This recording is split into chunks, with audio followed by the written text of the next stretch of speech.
2 days after my mother's funeral, my husband handed me divorce papers, and he was still smiling. My name is Shanice Harrison, and I'm about to tell you how the man I loved for 10 years showed me his true face on the worst day of my life. It all began 2 days after we buried my mother. Just 2 days. To understand how I ended up at that moment, you need to understand our marriage. When I was 17, my father died, and my mother, Gloria Patterson, became my entire world. The woman who raised me alone after my father passed, who worked 2 jobs, sometimes 3, to make sure I never felt the lack of what we didn't have, who put me through college on a secretary's salary and sheer grit, who stood beside me on my wedding day, held my hand, and smiled, even though there was something in her eyes that told me she still had doubts about Derek. I should have listened to that look, but I was 23 and in love, and Derek was charming, handsome, and said all the things a young woman wants to hear. I convinced myself we were happy, that we were building something solid together.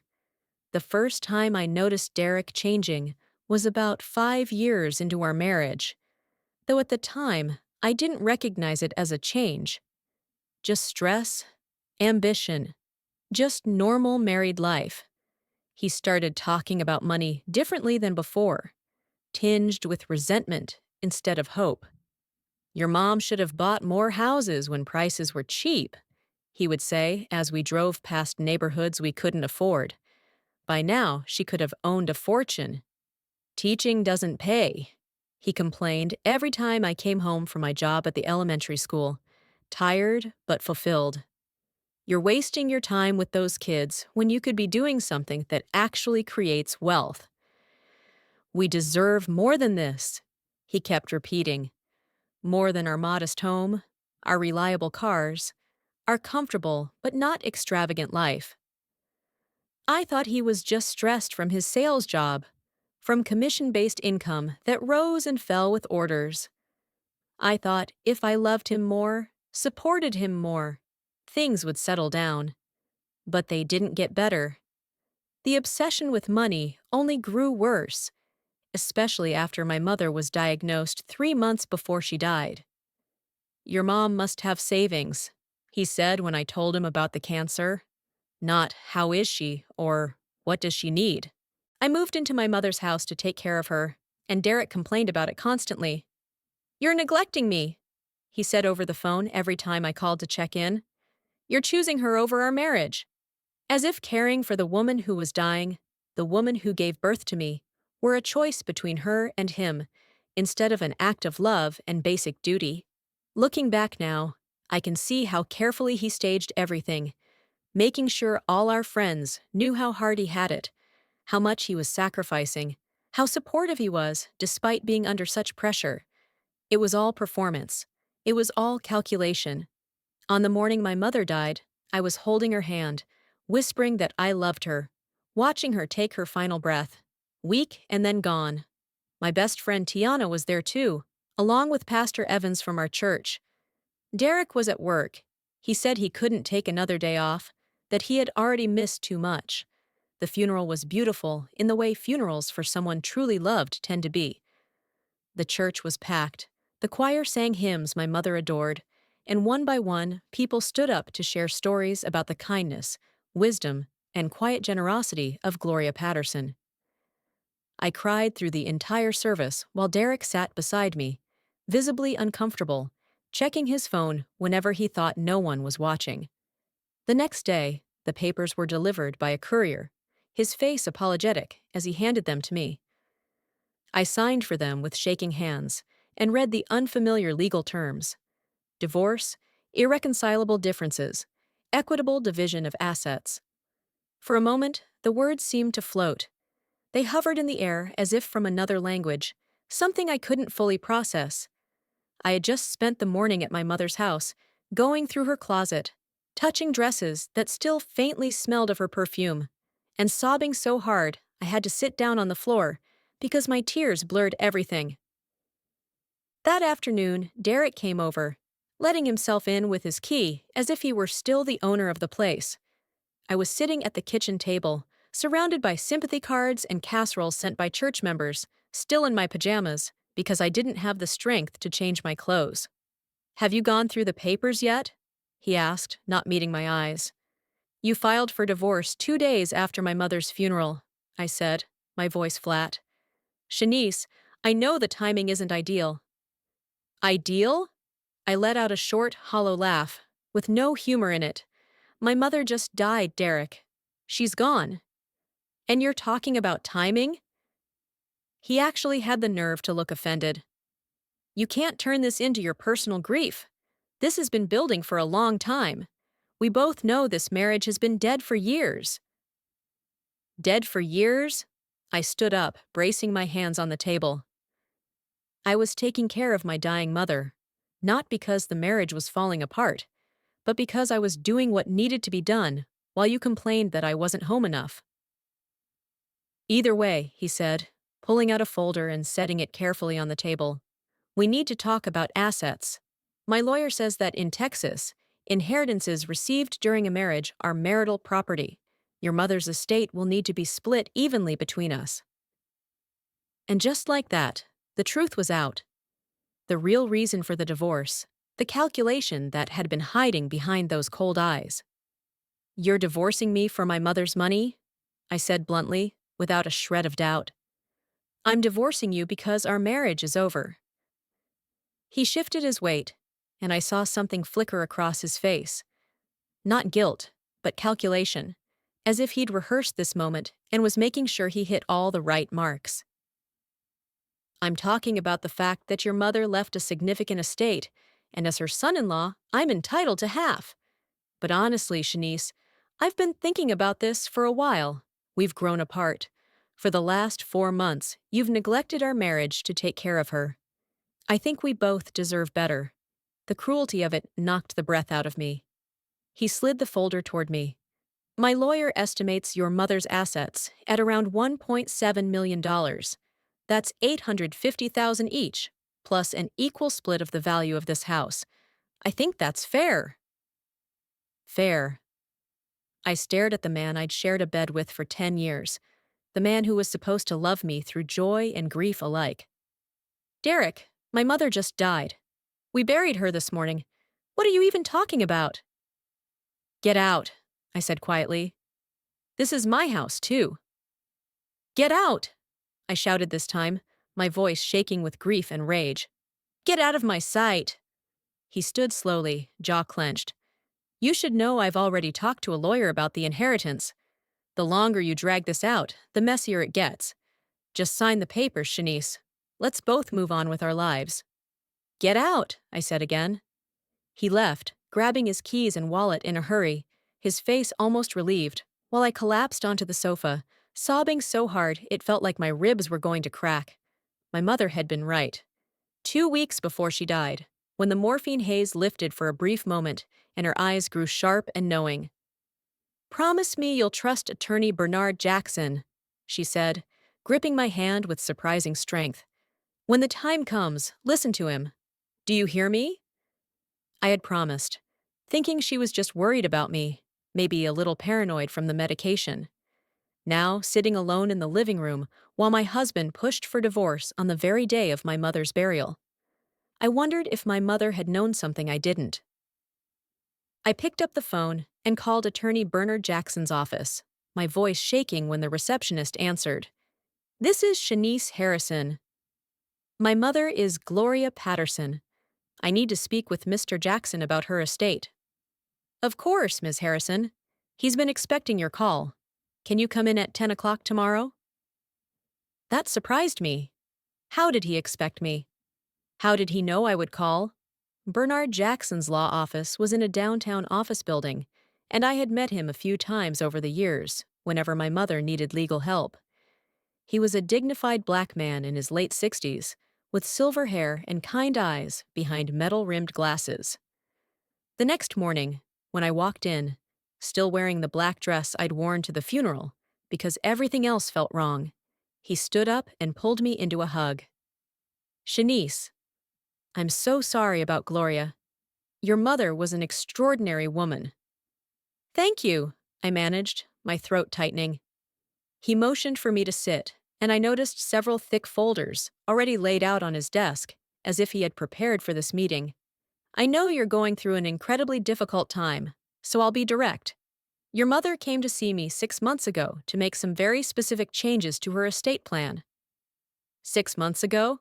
But she wasn't even sick then. That's true, but Gloria was always a woman who planned ahead. He opened the top folder. Now, before we go any further, I need to ask you something. Has Derek mentioned the inheritance yet? I felt my heart tighten. How do you know? His expression grew serious. Because your mother anticipated it. In fact, she was so certain he would try to claim your inheritance that she took very specific legal steps to make sure that never happened. I don't understand. Your mother left everything to you, Shanice. The house, valued at around $400,000. Her savings and investment accounts, totaling approximately $1.3 million. Her life insurance policy, another $500,000.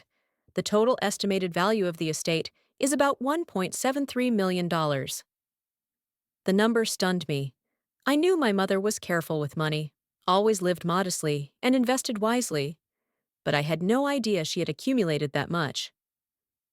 But Derek said it's marital property, I whispered. He said we have to split it.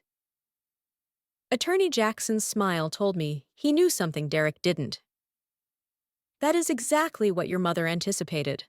But 6 months ago, she established something called an Inheritance Protection Trust. Every dollar she left you is held in that trust, and under its specific terms, those assets belong to you and only you. They can never be considered marital property. They are fully protected from any divorce proceedings.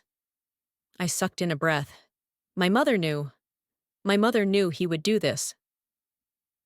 She never said anything directly negative about Derek, Attorney Jackson said carefully. But about a year ago, she came to ask about protecting an inheritance in the event of a divorce. She said she had a feeling and wanted to make sure that if anything happened to her. He paused, then pulled out another file from beneath the desk, looking like an investigative report with photographs and written statements. And that's not all. Your mother went further. About a month ago, she hired a private investigator, an old friend of mine, to follow Derek. She wanted to be sure. Sadly, she passed away before receiving the full report, but I continued the investigation and completed it according to her wishes. My heart pounded. What did you find? Attorney Jackson slid the file toward me, his voice low. Derek had been planning the divorce for at least 4 months, coinciding with the time your mother was diagnosed with cancer. He met with his own lawyer, discussed asset division, and quietly moved money from your joint accounts into an account in his own name, using business expenses and short-term investments. The amounts weren't large enough to draw immediate attention, but they were sufficient to create a personal safety net for himself. I swallowed hard. I had never checked those numbers. I had been at the hospital. I had been at my mother's bedside. But that's not all. He laid out the photographs, blurry but unmistakable images taken from a distance. Derek and a young blonde woman entering a hotel on the outskirts of Dallas, his arm around her shoulders. Another photo. They were at an obstetrics clinic, her hand resting on her belly, Derek smiling beside her. The dates on the photos matched the weeks I was with my mother. His mistress's name is Lauren Kelly, a coworker from his sales company. They've been seeing each other for at least 6 months, and from what the investigator gathered, she's pregnant, about 3 months along. Derek even promised her a new life after he handled the inheritance. I stared at the photos, tears spilling uncontrollably. Not just greed, but betrayal. Building another family while I was fighting my mother's death. Everything made sense now. The late-night calls, the irritation when I stayed with my mother, the complaints that I was neglecting him. It was all a cover for this betrayal. My tears poured down. So he can't touch my mother's assets? Not a single cent? Not a penny. This trust is rock solid. I personally made sure of that. He pulled out another document from the file. There's one more thing. Your mother left you a letter. She asked me to give it to you after I explained the trust. He handed me an envelope with my name written in my mother's familiar handwriting. My fingers trembled as I opened it. My dear Shanice, if you are reading these words, then I'm gone, and I suspect Derek has shown his true face. My love, I am so sorry you had to learn this way, but I noticed the change in him many years ago. The way he looked at money, talked about wealth, seemed more interested in what someone could provide than in who they were. I never said anything because I hoped I was wrong, hoped he would prove me wrong, hoped love would make him better. Over the past year, I devoted all my time to making sure every dollar I earned would be for you and you alone. Not to control you from the other side, but to give you freedom. Freedom to leave if you need to. Freedom to start over if you want to. Freedom to build the life you deserve. The money in that trust is yours. Use it wisely. And my love, you are strong, you are smart, and you deserve to be truly loved. Stand firm. I am always with you. All my love, Mom. I couldn't stop crying. Attorney Jackson quietly handed me tissues and gave me time to compose myself. There's one more thing, he said gently. She even set aside $50,000 specifically to cover legal fees if needed, if Derek filed for divorce within a year of her passing. She thought of everything. I looked up at him through my tears. What do I do now? Now? He leaned back in his chair. Now we let Derek think he's winning. Let him believe you'll split everything evenly. And when he's comfortable, when he's completely certain he's about to walk away with nearly $1 million, that's when we show him exactly what Gloria Patterson did to protect her daughter. For the first time since my mother died, I felt something other than overwhelming pain. I felt hope, and deep inside, I felt the first stirrings of something else. Justice. The next 2 weeks were among the hardest periods of my life. I had to pretend with Derek, had to let him believe his plan was working while I documented every conversation, every demand, every manipulative move. Attorney Jackson had been clear. Let him show his true face. Let him fully reveal his intentions. We'll need evidence for the judge. Derek moved back into the house, into the living room, he said, just until everything was settled. Every day he asked about the inheritance, when the probate process would be finished, and how soon we could get the money. My lawyer says we should sell your mother's house immediately, he declared one evening. Liquidate it so we can split it properly. My mother's house, the house where I grew up, where she took her last breath. And he wanted to sell it as if it were just another asset on a spreadsheet. My best friend, Tiana, came by almost every day. She could see what was happening, and it made her furious. Girl, I don't know how you're staying so calm, she said one afternoon, as we sat in my mother's kitchen, sorting through her things. If it were me, I'd have killed him. I'm not calm, I'm just waiting. For what? I wanted to tell her about his betrayal, about the trust, about my mother's plan, but Attorney Jackson advised keeping it quiet. Just wait for the right moment. What I didn't tell her was that I was documenting everything. Derek's demands. The way he calculated how much each of us would get. The way he started treating the house as if it already belonged to him, making decisions without consulting me, talking about his share of everything, continuing to betray the marriage while blaming its collapse on me. The final confrontation took place at the settlement meeting. Derek and his expensive divorce attorney sat across from us in Attorney Jackson's conference room, both looking confident and pleased with themselves. Let's discuss the division of assets, Derek's lawyer began. My client has documentation showing that Mrs. Harrison's mother's estate is valued at approximately $1.7 million. Since this inheritance was received during the marriage, we are requesting an equal division. Stop right there, Attorney Jackson interrupted. He slid a document across the table. This is the Inheritance Protection Trust established by Gloria Patterson 6 months before her death. All assets she left to her daughter are held in this trust, and it explicitly excludes any spousal claims. I watched Derek's face as his lawyer read the document, saw the confidence drain away and be replaced by shock. "This can't be legal," Derek stammered. "We're married." "It is completely legal," Attorney Jackson said calmly. Mrs. Patterson also left a video recording explaining her intentions. "Would you like to see it?" He turned the laptop so all of us could see the screen. My mother's face appeared, thinner than I remembered, but with eyes that were sharp and resolute. "If you're watching this, then Derek has done exactly what I feared." I want to state clearly that my daughter, Shanice, devoted herself to caring for me, while my son-in-law visited only about once a month. She gave up everything to be by my side. This inheritance belongs entirely to her, built through love and sacrifice. The video ended. The room was silent. "You scheming—" Derek stood up, his face twisted with rage. "Sit down, Mr. Harrison," his lawyer snapped. He looked at Attorney Jackson. "We need time to review." "Take all the time you need. This trust is ironclad.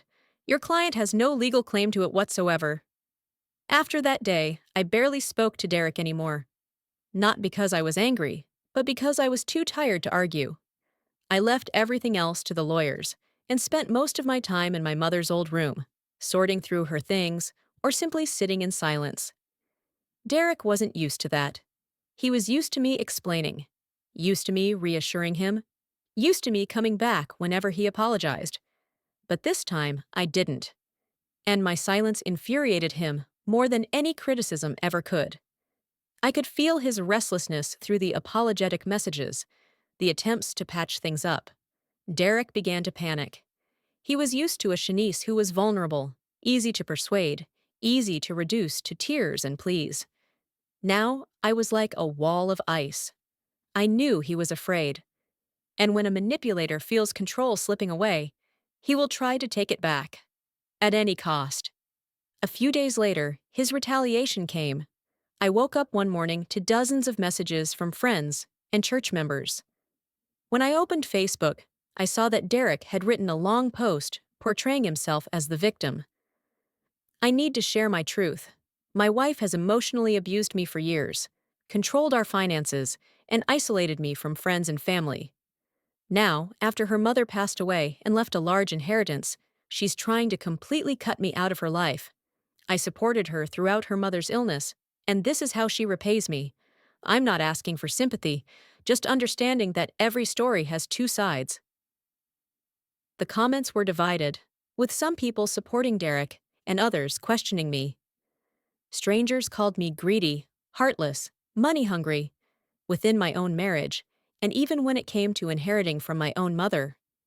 I called Attorney Jackson immediately, my hands shaking with anger and hurt. "He's lying about me online. People believe him." "Do nothing," he said firmly. "Don't respond. Don't engage. This is manipulation, Shanice. He's controlling the narrative. But social media doesn't matter in court. The truth matters. The evidence matters. And we have all the evidence we need." 3 days later, I came home from school and found my front door wide open. I stood on the porch, my heart pounding, and called 911 with trembling hands. The police found my house completely trashed. The sofa cushions were slashed, dishes shattered, clothes in the closet ripped to pieces. On the refrigerator, the words, "Greedy bitch," were spray painted in red. On my bedroom mirror, "You'll pay for this." Worse than that, my mother's pearl necklace, the one she wore on her wedding day, the one she promised to give me, had been smashed into pieces across the floor. I couldn't stay there. Tiana took me to her house, and I called Attorney Jackson from her living room. He vandalized my house. He smashed my mother's pearls. He spray-painted threats. "Did you call the police?" "Yes. They made a report. They're looking for him." "Good. Shanice, I know this sounds terrible, but this actually helps our case. Derek just showed everyone exactly who he is. No judge will see this and still have any doubts about his character." The police found Derek at his brother's house and arrested him on charges of unlawful entry, vandalism, and making terroristic threats. His bail hearing was scheduled for the following day.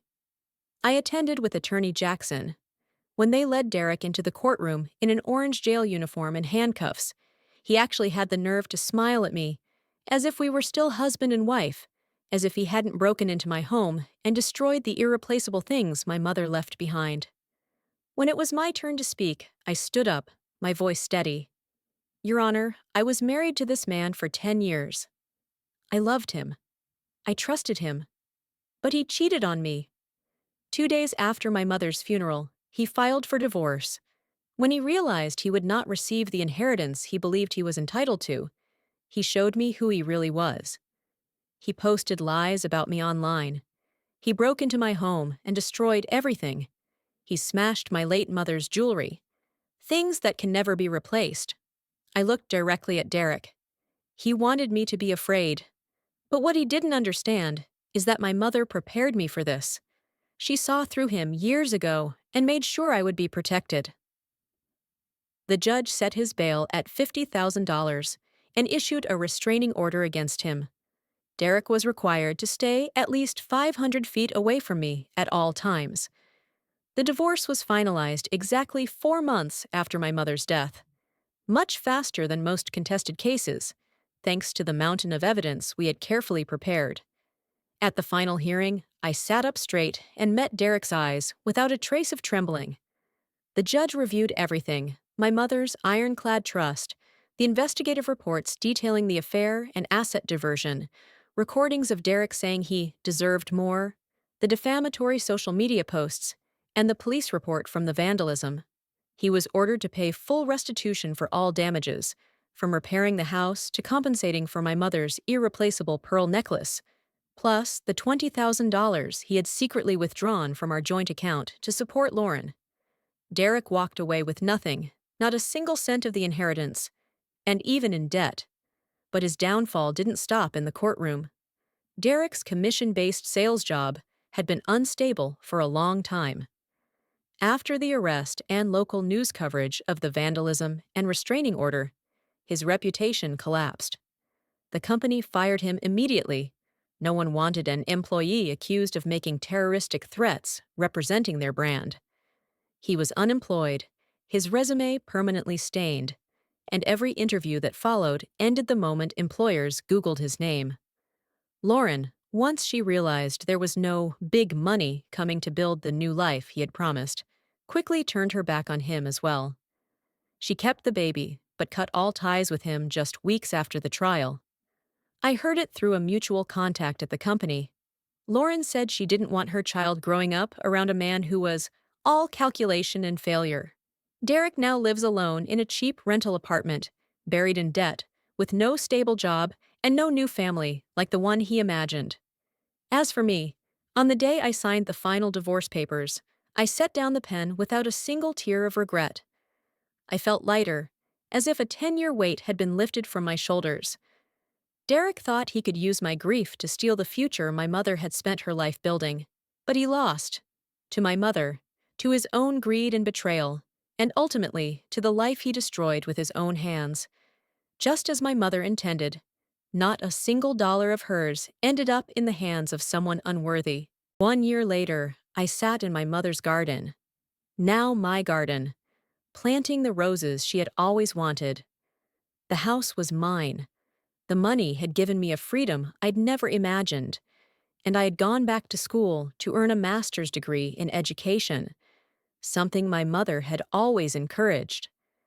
I had also established a scholarship fund in her name, helping students in our community go to college, just as she had worked multiple jobs to support me. At the first scholarship ceremony, I stood before the church community and shared my story. My mother taught me that true love is protective, I said. It doesn't control or manipulate. It doesn't come with conditions. It simply protects. When you have that kind of love in your life, when you know someone loves you enough to think about your future, even when they know they won't be there to see it, that's enough. 2 years after my mother passed, I was finally truly happy. Not the fake happiness I performed with Derek, but real joy. The kind that comes from knowing yourself, from freedom, from living honestly. Sometimes people ask if I'm dating again. I smile and tell them the truth. I'm not searching, but I'm not running either. If real love comes, it will come. And if it doesn't, I'm completely content with my single life. Because that is what my mother's gift truly gave me, not just financial security, but freedom. Freedom to choose my own path. Freedom to say no to anything that doesn't serve me. Freedom to wait for real love instead of settling for a false one. Freedom to be happy in my own way. On the first anniversary of my mother's death, I visited her grave with flowers and read aloud the letter I had written. Dear Mom, it's been 3 years, and I want you to know that I'm okay. Actually, I'm not just okay. I'm more than okay. I'm truly happy.